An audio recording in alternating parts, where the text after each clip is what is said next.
Lorsque je m'adresse à mes élèves collégiens et que je leur demande ce qu'ils connaissent de l'Espagne, ils me répondent: Mais madame, en Espagne, il fait chaud, il y a les plages, le soleil, la mer et les matchs du Real contre le Barça. C'est en partie vrai. Mais l'Espagne, ce n'est pas seulement cela. C'est aussi un pays riche d'une grande histoire. Il suffit de penser au musée du Prado à Madrid ou au palais de l'Alhambra à Grenade. Cette histoire, je l'enseigne à mes élèves. Tout du moins, j'essaie. Mais l'histoire récente est plus difficile à évoquer, notamment la guerre civile qui a ensanglanté le pays de 1936 à 1939 et le régime franquiste qui s'en est suivi jusqu'en 1975.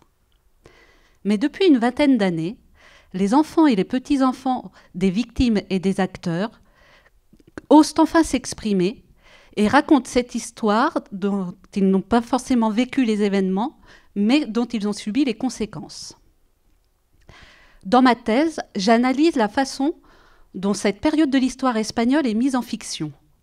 Comment ce sujet, encore conflictuel dans bien des familles, est abordé dans des œuvres dites non scientifiques.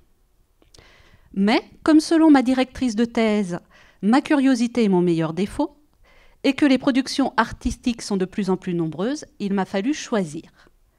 J'ai donc décidé de ne m'intéresser qu'à des supports considérés comme populaires. Des romans, des films, des bandes dessinées et de courtes séries télévisées.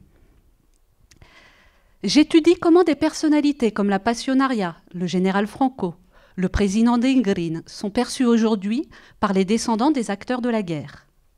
Comment des batailles comme la bataille de l'Èbre, par exemple, sont racontées près de 80 ans après les faits à partir de témoignages et d'archives. Et comment des événements longtemps cachés sont enfin révélés, comme les bébés volés aux filles mères durant la dictature pour être confiés à des familles franquistes. Mes recherches me permettent ainsi de découvrir et de mettre en lumière une histoire plus personnelle et plus intime que celle que l'on peut trouver dans les manuels scolaires ou les ouvrages scientifiques.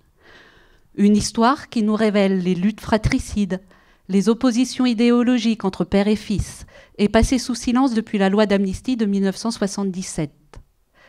Une histoire, enfin, qui aujourd'hui encore s'exprime avec difficulté, ressentiment et douleur.